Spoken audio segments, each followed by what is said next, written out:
नमस्कार, सुरेखास किचनमध्ये तुमचं मनापासून स्वागत आहे. आज आपण वडपौर्णिमेच्या पूजेला लागणारं काय काय साहित्य घ्यायचं आहे ते बघणार आहोत. माझ्या चॅनलवर तुम्ही नवीन असाल तर माझ्या चॅनलला लाईक, शेअर आणि सबस्क्राईब करायला विसरू नका. इथं मी एक मोठं ताट घेतलेलं आहे. त्यामध्ये आपल्याला हळदीची वाटी आणि कुंकाची वाटी घ्यायची आहे. थोडे तांदूळ घ्यायचे. प्रसादाला थोडी साखर घ्यायची, नाही तर खडी साखर घेऊ शकता. थोडे इथे मी शेंगदाणे घेतलेले आहेत. वडाला आपण जेव्हा फेऱ्या मारतो तेव्हा यामधला एक एक शेंगदाणा टाकायचा, म्हणजे 5 शेंगदाणे आपल्याला वापरायचे, म्हणजे आपल्या फेऱ्या किती होतात ते समजतं. इथं मी भिजलेली चण्याची डाळ घेतलेली आहे. ही आपल्याला प्रसादाला वापरायची आहे. आणि एका डब्बीमध्ये इथे तेल घेतलेलं आहे आणि डब्बीमध्येच आपल्याला वाती टाकून घ्यायच्या. आणि एक दिवनाली घेतलेली आहे, तिथे गेल्यावर हा दिवा लावायचा. आणि एका डब्बीमध्ये फुलवाती घेतलेल्या आहेत तुपामध्ये भिजवून, तर ह्या वाती आपल्याला तिथे गेल्यावर सुद्धा आरतीच्या वेळेस लावायच्या आहे. आणि इथं कापूर घेतलेला आहे, तर कापूर पण असा डब्बीमध्ये घ्यायचा आणि कापूर लावायसाठी पण एक मी ते दिवनाली घेतलेली आहे. पूजा करण्याच्या आधी आपल्याला गणपतीची स्थापना करायची असते, तर त्यासाठी इथं 2 पानं घ्यायची, त्यावर 1 रुपया ठेवायचा आणि 1 सुपारी ठेवायची आहे.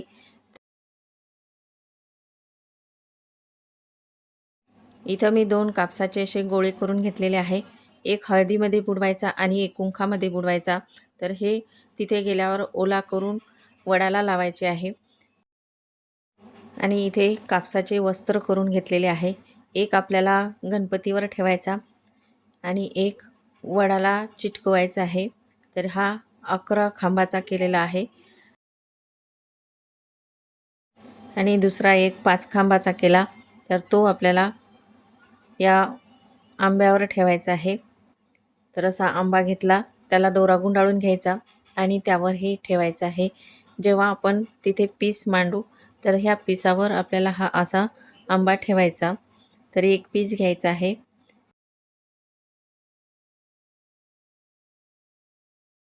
पीसावर ओटीचं सामान ठेवायचं, तर 1 रुपया, खोबरं, बदाम, खारीक आणि सुपारी आणि हळकुंड ठेवायची आहे. आणि यावर एक बत्तासा ठेवायचा किंवा खडीसाखर तुम्ही ठेवू शकता, तुमच्याकडे जे असेल ते ठेवू शकता. आणि इथे मी तांदूळ घेतलेले आहेत, तर हे तांदूळसुद्धा यावर ठेवायचे. यावर तुम्हाला आणखी काही ठेवायचं असेल तर ओटीचं सामान तुम्ही ठेवू शकता. तर इथं एका भांड्यामध्ये थोडे गहू घेतलेले आहे. तिथे जेवढ्या सुवासिनी येणार आहेत त्यांची ओटी भरण्यासाठी थोडे गहू घ्यायचे. आणि वडाजवळ थोडे पेरण्यासाठी सुद्धा गहू ठेवायचे आहे.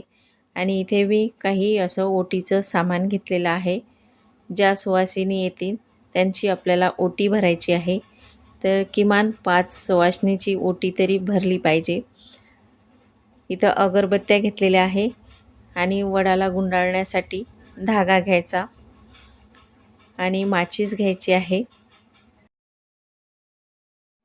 ओटीमध्ये टाकण्यासाठी आपल्याला यासोबत बत्तासेसुद्धा घ्यायचे आहे किंवा खडीसाखर घेऊ शकता. आणि वडाला धागा गुंडाळतो आपण त्यावेळेस तिथे असा छोटा कपड्याचा तुकडा लावतात, तर मी इथे काही कपड्याचे तुकडे घेतलेले आहेत. आणि 4-5 आपल्याला ओटी भरण्यासाठी आंबे घ्यायचे आहे आणि गडवाभर पाणी घ्यायचं आहे पूजेसाठी. तर आता हे सर्व साहित्य आपलं तयार झालेलं आहे. म्हणजे मी इथे सर्व साहित्य असं काढून घेतलं. त्यासोबत थोडी फुलंसुद्धा घ्यायची आहे, तर कोणत्याही प्रकारची फुलं तुम्ही घेऊ शकता.